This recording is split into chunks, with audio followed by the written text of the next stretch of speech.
श्री शिवाय नमस्तुभ्यम दोस्तों। हर हर महादेव। जय माता दी। माता रानी भोलेनाथ की कृपा आप सब पर सदा सर्वदा बनी रहे। आपके अपने चैनल रवीश डॉट अर्चना में आपका स्वागत है।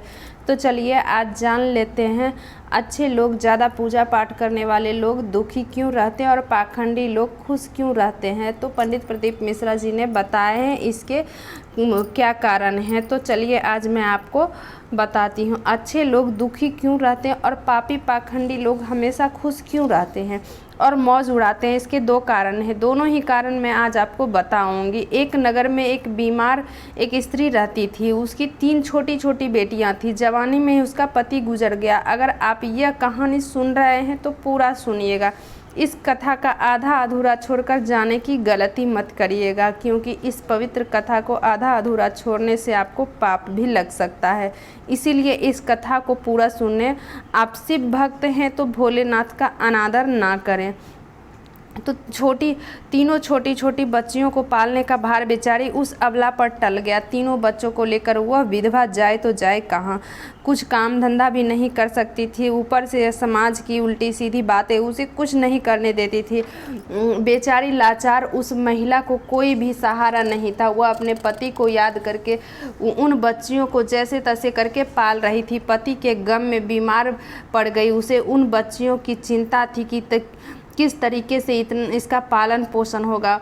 उनकी बातों को सोच सोच कर एक दिन उनकी तबीयत और भी ज़्यादा बिगड़ गई और उसका अंतिम समय भी निकट आ गया। धर्मराज का एक दूत उस विधवा स्त्री का प्राण लेने धरती पर आ गया, लेकिन वहाँ पर का नज़ारा देख हुए दुविधा में पड़ गया। उसने देखा महिला ज़मीन पर पड़ी हुई है और उनके आगे पीछे कोई भी नहीं है, सिर्फ उसकी 3 बेटियां उसके ऊपर सिर रखकर पड़ी हुई है और रोए जा रही है। देखकर उसको दया आ गई। वह बच्चियां अपनी माँ को रो रो कर जगा रही थी। फिर दूत ने सोचा कि इसका पति पहले ही मर चुका, अगर मैं इस स्त्री के प्राण लेकर गया तो बच्चियां किसके सहारे रहेगी, कौन इसका पालन पोषण करेगा। यह सोचकर वह दूत उस स्त्री के प्राण लिए बिना ही लौट गया। धर्मराज कहते हैं तुम उस स्त्री के प्राण लेने गए थे और ना फिर खाली हाथ कैसे आए। तब देवदूत कहता है, हे स्वामी मेरी गलतियों को क्षमा करें, मैं चाहकर भी उस स्त्री के प्राण नहीं ला सका। अगर मेरी जगह आप होते तो शायद आप भी खाली हाथ ही लौट कर आते। मैं उस महिला की बच्चियों का दुख नहीं देख पाया।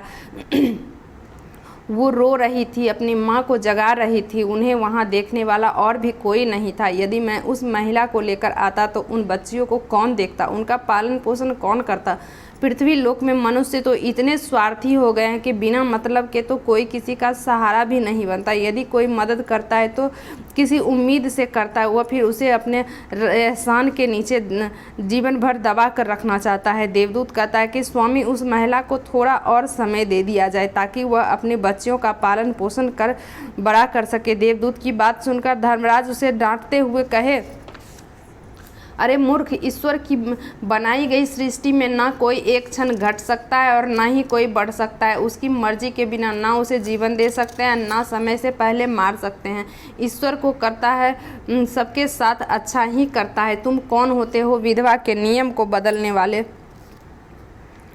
विधाता के नियम को बदलने वाले। तुमने उस महिला को न लाकर ईश्वर के नियमों का उल्लंघन किया है। तुमने बहुत बड़ा अपराध कर दिया है, इसलिए तुम्हें इसका परिणाम भोगना ही पड़ेगा।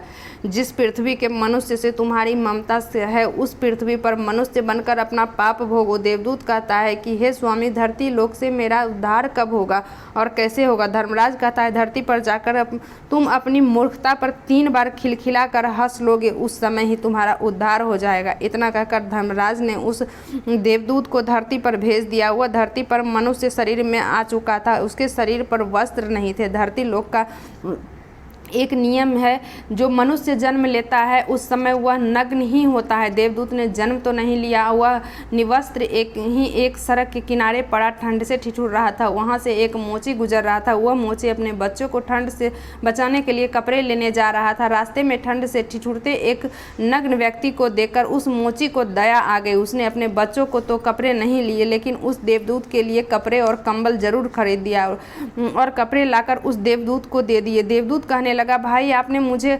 कपड़े देकर मुझ पर बहुत बड़ा उपकार किया, लेकिन कपड़े देकर आपने मुझे ठंड से तो बचा लिया, लेकिन मेरे पास तो ना कोई घर है, ना कोई परिवार और ना कोई भोजन का साधन है। मोची बोला, हे भाई तुम मेरे घर चलो, मैं तुम्हारा सारा खर्चा उठाऊंगा। वह मोची देवदूत को लेकर घर पहुंच गया। उधर मोची की पत्नी ने देखा उसका पति तो बच्चों के कपड़े लाने गया था, कपड़े तो नहीं लाया, उल्टा एक आदमी को बुला लाया। पत्नी अपने पति से झगड़ने लगी और उसे भला बुरा कहने लगी, और यह देखकर वह देवदूत बहुत ज़ोर ज़ोर से हंस पड़ा। मोची पूछा, अरे भाई तुम हंसते क्यों हो? ऐसा कहकर ऐसा देख लिया तो अपने तब देवदूत से कहा, भाई मैं अपनी हंसी का रहस्य मैं आपको नहीं बता सकता, समय आने पर मैं तुम्हें स्वयं ही बता दूंगा। देवदूत मोची के घर में रहने लगा और कुछ ही दिनों में उसने मोची का सारा काम सीख लिया। देवदूत के द्वारा बनाए गए जूते चप्पल खूब बिक रहे थे।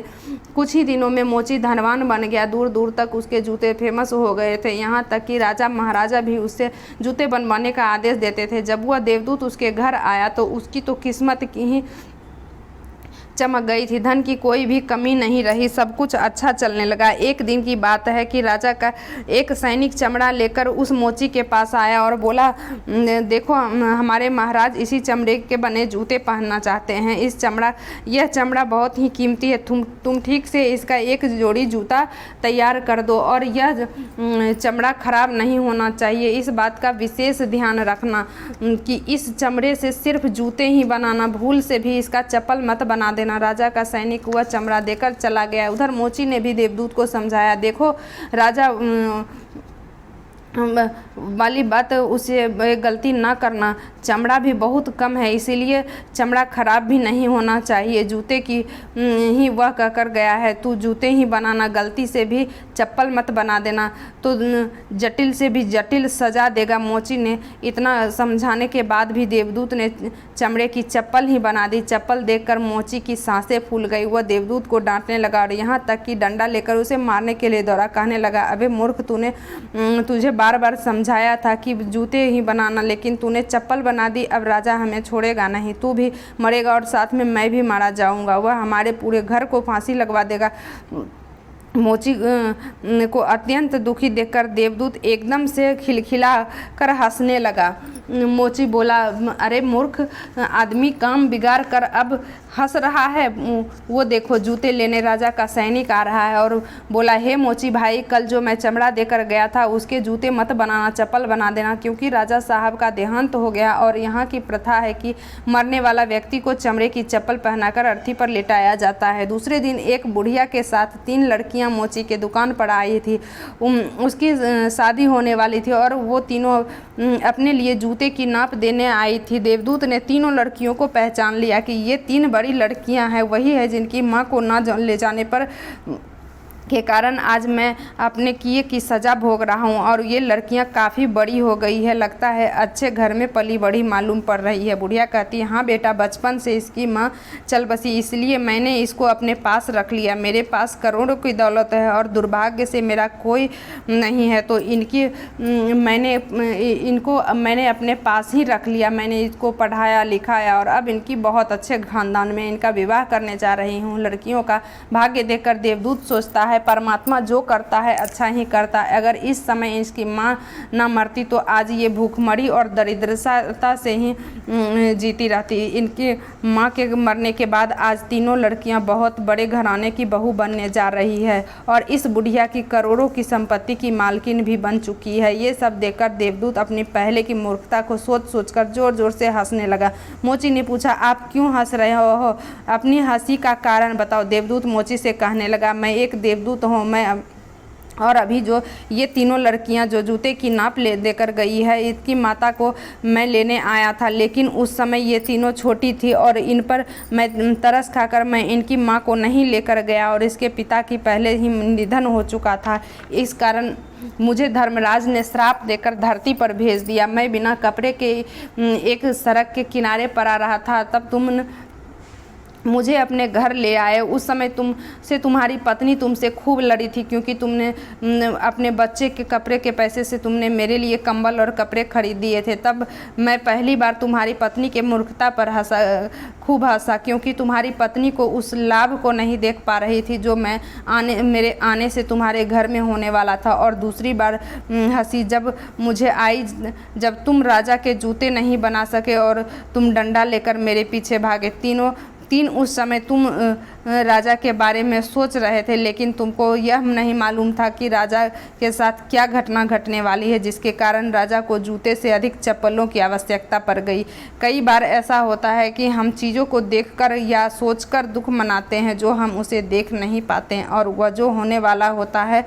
कई बार परमात्मा हमारी अच्छाई या भलाई के लिए हमारे साथ बुरा करता है, पर हम उसे देख कर भगवान को कोसते हैं। हम उस अच्छे को नहीं देख पाते जो हमारे साथ भविष्य में होने वाला होता है। कई बार हमारे साथ वर्तमान में अच्छा होता है तो हम बहुत खुश होते हैं, लेकिन हम यह नहीं जान पाते हैं कि भविष्य में क्या होने वाला है। हमारे साथ दो तरह की घटना होती है, अच्छी और बुरी, लेकिन हमें हमेशा यह सोचना चाहिए कि भगवान जो करेगा सब अच्छा ही करेगा। यह सोचकर आगे बढ़ना चाहिए।